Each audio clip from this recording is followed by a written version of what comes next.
La puissance de l'être, c'est le sujet de notre live de ce vendredi. Je vous invite à vous connecter vendredi 15 h, heure des Antilles et du Canada, et 21 h, heure de Paris, afin que nous puissions discuter de ce sujet qui est la puissance de l'être. Pourquoi j'ai choisi de faire ce sujet? Afin de rappeler à chacun que nous puissions échanger concernant nos expériences personnelles, les expériences reçues par rapport aux gens que nous avons eus lors de nos échanges ou en rendez-vous, etc. La puissance de l'être. La puissance de l'être, c'est un vaste sujet. Qu'est-ce qui m'a poussé? C'est cette histoire. On appellera cette personne Corinne. Corinne est handicapée. Oui, elle est handicapée de naissance parce qu'elle a eu une méningite étant bébé et qui a pas été pris en charge à temps. Elle est handicapée. Elle marche, elle parle, heureusement, mais là, elle est plutôt lente et elle est handicapée.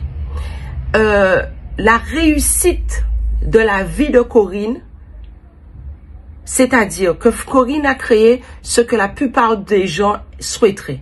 Un foyer stable, une stabilité financière, une famille épanouie, un mari aimant, une descendance bienveillante. Je pense que c'est ce sont des clés déjà assez importantes.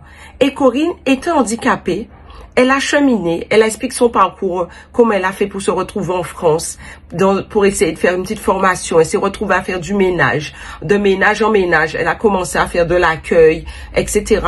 Jusqu'au jour où elle finit par rencontrer quelqu'un qui travaillait dans l'une des sociétés dans laquelle elle faisait à ce moment-là de l'accueil. Elle était hôtesse d'accueil. Et comment sa vie changea, comment elle-même, elle fut à la hauteur de la situation pour, bien sûr, recevoir un bon mari, entre parenthèses, mais elle-même lui apporter des choses qui lui ont permis de se transcender, aussi de s'épanouir, et etc. Et on se dit, mais comment elle y est parvenue? Elle dit, oui, j'ai eu beaucoup de chance. Est-ce vraiment de la chance? Et en discutant un peu plus avec elle, en fait, elle a eu des parents qui ont toujours cru en elle. Ensuite, des amis, même en ayant un père absent. Des amis qui ont toujours été là pour elle. Elle a eu un bon environnement. Elle avait la foi en elle, la foi en un avenir meilleur. Et aussi des petites synchronicités, des choses qu'elle a pu créer, car elle est en phase avec elle-même, en phase dans sa tradition et en phase avec ses rêves, sa vision de l'avenir. Nous allons parler grandement de la puissance de l'être ce vendredi en détail. On va rentrer dans des choses un peu intimes des fois, mais des secrets concernant dans nos traditions, comment les gens faisaient, alors qu'apparemment, elles n'avaient rien pour réussir. Mais en tout cas, c'est une attitude, c'est des choses mises en place qui l'ont emmené là.